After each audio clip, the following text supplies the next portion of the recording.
त्याने तोंडातल्या तोंडात काही मंत्र बोलताच ती बरणी हलू लागली. पण तितक्यात आईने मला सात्यासोबत पाहिलं आणि जोरात ओरडली. तिच्या आवाजाने सात्या आणि मी दोघेही दचकलो. त्याला भरणीचं झाकण बंद करावं लागलं. तशी भरणी हलायची बंद झाली.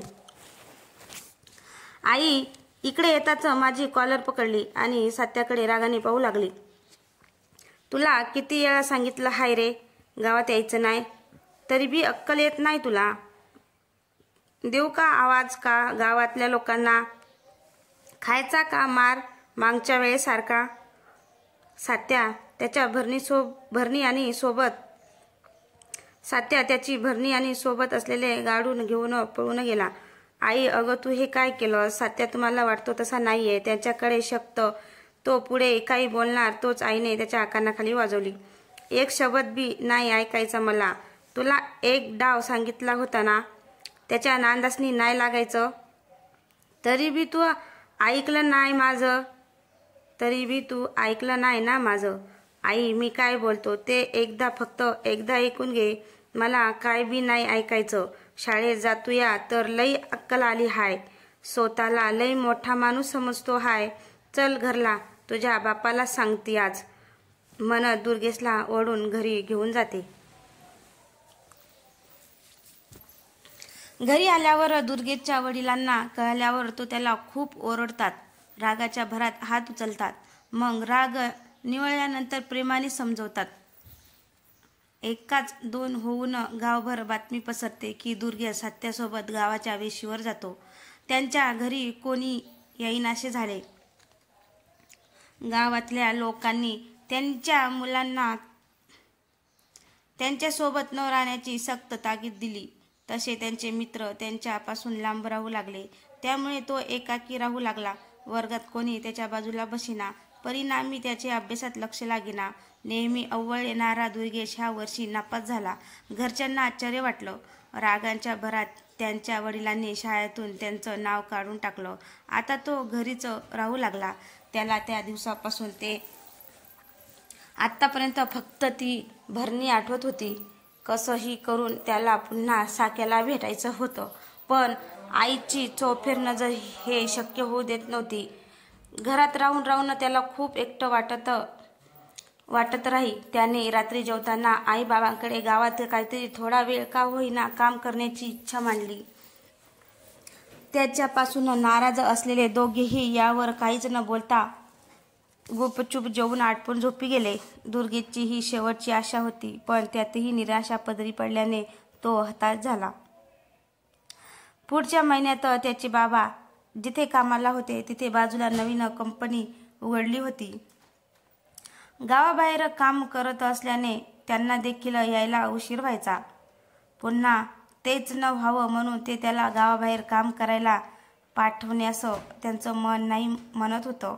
पण गावातल्या गावात कुठेही काम मिळणार नाही म्हणून त्यांनी मनावर दगड ठेवून तिथे चौकशी करून आपल्या मुलाला तिथे कामाला ठेवण्याची विनंती केली. आठवड्याभरात तो तिथे रुजू झाला. चहा देणे, कप धुणे, फाईल्स आणून देणे, स्टेशनरी अशी छोटी मोठी कामे करण्यासाठी त्याला तिथे हेल्पर म्हणून ठेवलं. बाबांची ड्युटी त्यांच्या पाऊण तास आधी संपायची. तरी ते त्यांच्यासाठी बाजूच्या चहाच्या टपरीवर थांबून त्यांची वाट बघत आणि त्याला सोबत घेऊन जात. 1-2 आठवडे ते थांबले. पण त्यानंतर ते कधी कधी खूप थकले असले की निघून जात. मग तो घरी येईपर्यंत त्यांना धास्ते लागून राहतं. पण जसे जसे दिवस जात होते सात्याला भेटण्याची ओढ अजूनही तीव्र होत होती. महिनाभर तो व्यवस्थित वागला. आता आईबाबांना देखील त्या गोष्टीचा विसर पडू लागला. दोघे निर्धास्त झाले आणि आता बाबा रोज एकटे घरी येऊ लागले. याच गोष्टीचा फायदा घेऊन तो एकदा लवकर निघाला. गावातल्या पश्चिम दिशेच्या बाजूला घाट होता. तिथल्या एका मोठ्या डोंगरातल्या गुहेत सात्या राहत होता. झटपट पाऊल टाकत तो तिथवर पोचला. दिवस जरी असला तरी त्या बाजूचं भयानक वातावरण पाहून त्याचा घसा कोरडा पडला. तो आत शिरणारच होता की त्याच्या खांद्यावर हात पडला. मोठी काळी ओबडधोबड नख आणि लांब बोट पाहून त्याने हात झटकला आणि घाबरून खाली पडला.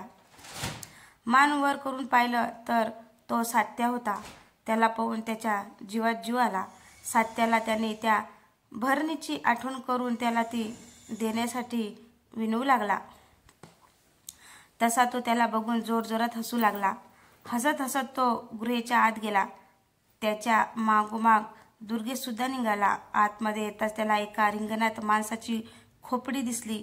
जणू काही कोणाला आत्ताच मारून त्याचा शिरधडा वेगळे केलं होतं तशी ती दिसत होती.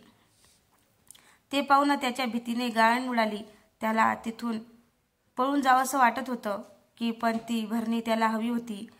त्याच्यापासून तो त्याच्या साऱ्या इच्छा पूर्ण करणार होता म्हणून तो इतका वेळ तिथे उभा होता. सात्याने त्याला खाली बसायला सांगितलं आणि स्वतः जाऊन रिंगणात बसला. अचानक गुहेत अंधार पसरला. त्याला काहीच दिसत नव्हतं. समोर रिंगणात बसलेला सात्याने त्याच्या समोरच्या कुंडात आग लावून पेटवलं. तसं दुर्गेशला सात्या दिसला. त्याने तोंडात काही मंत्र पुटपुटले आणि दुर्गेशवर मानवी रक्त शिपडलं. दुर्गेश समजताच त्याने जीव मुठीत घेऊन तो गुहेच्या बाहेर पडण्यासाठी धावू लागला. धावताना त्याच्या पाठीमागे कोणीतरी धावतंय असा भास होऊ लागला. तरीही तो मागे न वळता जीवांच्या आकांताने धावत सुटला. गावाची वेस ओलांडली तसं त्याला हायसं वाटू लागलं. घरी येईपर्यंत त्याला चांगलीच धाप लागली होती. थोडा वेळ तो बाहेर बसला. मग स्वतःला शांत करून घाम पुसून घरात गेला. आई बाबा त्यांची वाट बघून नुकतेच जेवायला बसले होते. त्याने त्याला भूक नाही असल्याचं सांगितलं आणि पाणी घेत एका दमात त्याने 2 पेले संपविले. मग अथरून टाकून स्वतःला झोकून दिलं. मध्येच रात्री बाईचं विव्हळण ऐकून त्याला जाग आली. घराच्या एका कोपऱ्यात ती बाई पाठमोरी बसून पुढे मागे करत डोकं हलवत होती. तो तिथे तिला पाठमोरी पाहत स्तब्ध उभा होता. अचानक ती गप्प झाली. मग काही वेळाने तो हळूहळू तिच्या दिशेने जायला निघाला.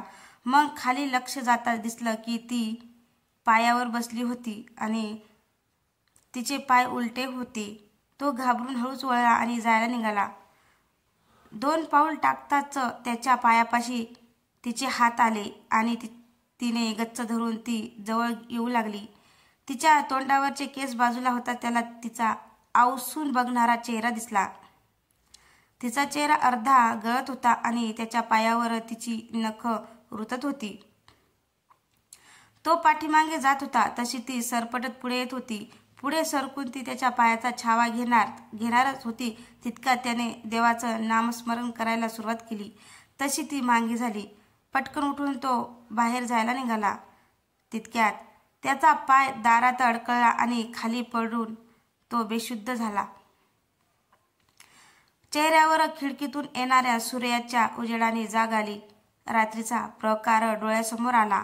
त्याला स्वप्न समजून मी मनातून काढून टाकलो. सुट्टी असल्याने आज निवांत होतो. पहिल्यांदा आईने मला दूध आणायला सांगितले. नाहीतर ती बाहेर कुठेच जाऊ द्यायची नाही. मी चप्पल घातली तशी मला पायाची जखम जाणवली. त्याची सनक इतकी तीव्र होती की माझ्या डोक्यापर्यंत गेली आणि डोळ्यात पाणी जमा झालं. मी पायाला पाहिलं तर तिथे खोलवर नखं रुतलेली होती. म्हणजे कालचं स्वप्न हे स्वप्न नव्हतं याची खात्री पटली. मी गावातल्या मारुती रायांच्या मंदिरात गेलो. तिकडे देवाला मला या सर्वातून सुखरूप बाहेर काढण्यासाठी विनवू लागलो. आज पहिल्यांदा मला आईबाबाचं म्हणणं पटलं होतं. पुन्हा अशी मी चूक कधीच करणार नाही. त्याचं नेहमी एकच जाईल म्हणून देवासमोर कान पकडले. मागून कोणाच्या तरी येण्याची जाणीव झाली तसा मी निघालो. त्यांनी मला थांबवलं. त्यांच्याकडे पाहिलं. ती व्यक्ती साधूच्या वेशात होती. चेहऱ्यावर सात्विक भाव आणि डोळ्यात वेगळी चमक होती. त्यांना सगळं सांगावं म्हणून मी बोलणार होतो की त्यांनीच मला शांत राहण्यासाठी खुणावले. माझ्या हातात लाल दोरा बांधून त्यांनी मला एक नारळ गावच्या वेशीवर फोडायला सांगितलं. तिथे मटणाच्या नैवेद्य दाखवून मागे न वळता घरी येऊन अंगावरून उतरवून टाकण्यासाठी सांगितलं. त्यांना न सांगताच कसं सगळं कळलं याचं आश्चर्य वाटत होतं. पण वेळ खूप कमी असल्याचं त्यांनी सांगताच मी जास्त काही विचार न करता घरी आलो. आई बाबांना सगळं सांगितल्याशिवाय गत्यंतर नव्हतं, म्हणून रात्री जेवण झाल्यानंतर सारं काही दोघांना सांगितलं. आई मोठ्याने रडू लागली. बाबा शांत होते. त्यांनी तिलाही शांत केलं आणि ह्या सर्वातून आपल्या मुलाला बाहेर काढलं पाहिजे, म्हणून तो सांगतोय तसं करू पुढे, देवाची इच्छा. त्यानंतर ते एक अवाक्षर ही न बोलता मी सांगितलं तसं सगळं सामान घेऊन आले. आईने सगळं साहित्य एका ताटात दिलं. जाताना मला बिलगली. तिच्या डोळ्यात अश्रू आज केवळ माझ्या एका लालसेपोटी झालेल्या चुकीमुळे होते. मी देवांच्या पाया पडून घरातून निघालो. मध्यरात्र असल्याने देवचार राखणदार असणार हे पक्क माहीत होतं. लहानपणी ज्या गोष्टी ऐकल्या होत्या त्या सगळ्या डोळ्यापुढे येत होत्या. देवांचं नाव घेत चालत होतो. शेवटी घुंगराचा आवाज आला आणि इथे माझी धडकी भरली. कुठे लपण्याची जागा भेटते का म्हणून पाहू लागलो. समोर गोठ्याच्या बाहेर एक मोठी टोपली दिसली. मी धाव घेत त्या टोपलीपाशी आलो. घुंगराचा आवाज जवळ जवळ येत होता. गोठा रस्त्यालगत असल्याने लपण्याची जागा नव्हती. तसंच माझ्याकडे वेळ खूप कमी असल्याने ती टोपली जिथे होती तिथेच तिला अंगावर ओढून लपून बसलो. पुढच्या क्षणी इतक्या नीरव शांतेत घुंगरू असलेली काठी आपटत धोतर घातलेला धिप्पाड देहाचा माणूस येताना मी फटीतून पाहू लागलो. जसजसं त्याची पावले पुढे पडत होती तसा माझा श्वास वाढत होता. टोपली त्यांच्या जाण्याच्या वाटेच्या बाजूलाच होती. डोळे मिटून मी देवाचा धावा करत तसाच बसून होतो. हळूहळू करत आवाज यायचा बंद झाला तसा मी उठून पुढच्या दिशेने जायला निघालो. गावच्या वेशीवर जाणाऱ्या रस्त्यात स्मशान लागणार हे मला त्या क्षणी आठवलं. आता माझी ताकद संपत चालली असल्याची मला जाणवत होती. पण आईचा चेहरा सारखा आठवत होता. तिचं न ऐकल्याची शिक्षा आज मला मिळाली होती. मी झपाझप पावले टाकत आता ती वाट आली होती. स्मशानाच्या बाजूने जात असतानाच मला जाणवत होतं की माझ्यावर भरपूर नजरा रोखून आहेत. तितक्यात शुक शुक चा आवाज माझ्या कानी पडला. तो आवाज पुरुष आणि स्त्री दोघांचा एकत्र होता. मी स्मशानाकडे न बघता पुढेच चालत होतो. गावाची वेस आली तशी हातातलं सामान खाली ठेवायला वाकलो. बाजूला कोणी माझा खूप जवळ असल्याचं मला जाणवलं. श्वास घेत ते गुरगुरत होते. मला आठवलं की बाबांनी जाताना सांगितलं होतं, ताट खालं ठेवशील तेव्हा नजर उचलून पाहू नकोस आणि पाठी न बघताच घरी निघून ये. मला त्या क्षणी उठताच येत नव्हतं. माझ्या शरीरातून त्राण गेल्यासारखे वाटत होते. नजर खालीच ठेवून मी पटकन वळलो आणि पटपट पाय उचलत होतो. मागून चित्रविचित्र आवाज येत होते. पुन्हा एकदा स्मशानाच्या बाजूच्या वाटेने जावं लागणार होतं. दुसरी कोणती वाट नसल्याने मला तिथून जाण्याशिवाय पर्याय नव्हता. तिथून जाताना पुन्हा तोच आवाज, पण ह्यावेळी सारखा येत होता. स्मशान पाठी जाताच मी डावीकडे जायला वळलो तर माझी बोबडीच वळली. समोरून एक व्यक्ती येताना दिसली. इतक्या रात्री तेही या रस्त्यावर येण्याची हिंमत गावातलंच कोणीच करणार नाही, म्हणून मी त्याच कोपऱ्यात चिकटून उभा राहिलो. थोड्या वेळाने मी वाकून पाहिलं तर ती व्यक्ती मला दिसली. ते तर आमच्या गावाचे मधू काका होते, ज्यांना मरून खूप वर्षे झाली होती. मला अजूनही आठवतं, लहानपणी बाबा आणि मधू काका चांगले मित्र होते. पण अचानक एके दिवशी मला बाबांनी त्यांच्या घरातून रागात खेचून घरी आणलं होतं आणि यापुढे कधीही त्यांच्याकडे न जाण्याची सूचना केली. ते पुढे निघून जाताच मी आता माझ्यात होता नव्हता सगळा जीव एकवटून धावू लागलो. धावताना झाडावरून सरपटत जाण्याचा आवाज आला. मी तरी न थांबता धावत सुटलो. बाबांनी बाहेरचा दिवा चालूच ठेवला होता. तो दिसताच माझ्या जीवात जीव आला. मी दारात पोहोचलो तसा जोरजोरात दार वाजवू लागलो. बाबा बाबा, दार उघडा. बाबांनी दार उघडताच आईने माझ्या अंगावरून भाकर तुकडा ओवाळून टाकला. मी आत जाऊन कडी लावली आणि जमिनीवर कोसळलो.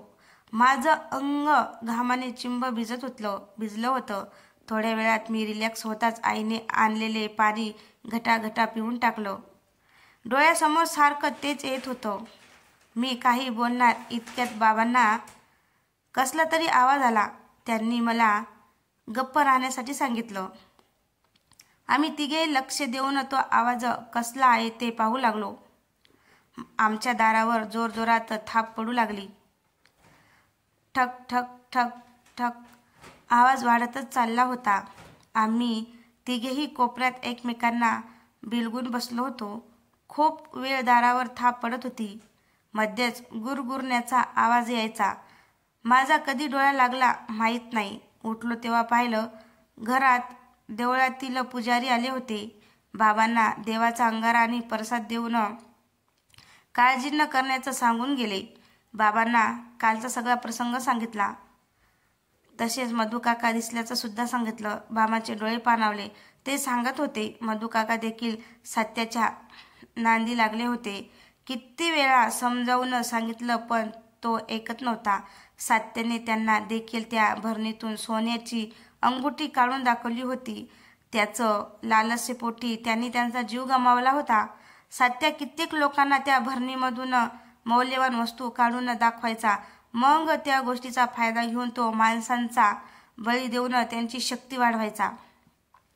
त्याची काळी सावली ज्याच्यावर पडली त्यातलं कुणीही वाचलं नाहीये. तुझं नशीब चांगलं म्हणून देवळात तुला देवाच्या रूपात येऊन त्यांनी योग्य उपाय सांगितला. आई बाबांची माफी मागून मी यापुढे कधी असं वागणार नाही याचं वचन दोघांना देऊन त्यांच्या मिठीत शिरून रडत होता. त्याच संध्याकाळी सत्याचा चित्रविचित्र अवस्थेत असलेला मृतदेह नदीच्या पाण्यावर तरंगत असल्याचा गावकऱ्यांनी पाहिला. आम्हाला बातमी कळाली तेव्हा आम्हाला धक्का बसला. कदाचित त्याच्यावर सगळं उलटलं असेल म्हणून त्या पिच्छायांनी त्यांची ही अवस्था केली असेल आणि काल रात्री दारावर तोच थाप मारत असेल. कित्येक रात्री सत्या दारावर येऊन थाप मारून जायचा. बाबांनी महिन्याभरात ओळखीने जागा पाहून आम्ही आमचं घर बदलून घेतलं. तर मित्रांनो, तुम्हाला ही कथा कशी वाटली? कथा आवडल्यास लाईक कमेंट शेअर करायला विसरू नका. आणि तसंच आपल्या चॅनलवर कोणी नवीन असेल तर चॅनलला सबस्क्राईब करायला विसरू नका. चला तर मग भेटूया पुढच्या कथेमध्ये. तोपर्यंत बाय बाय.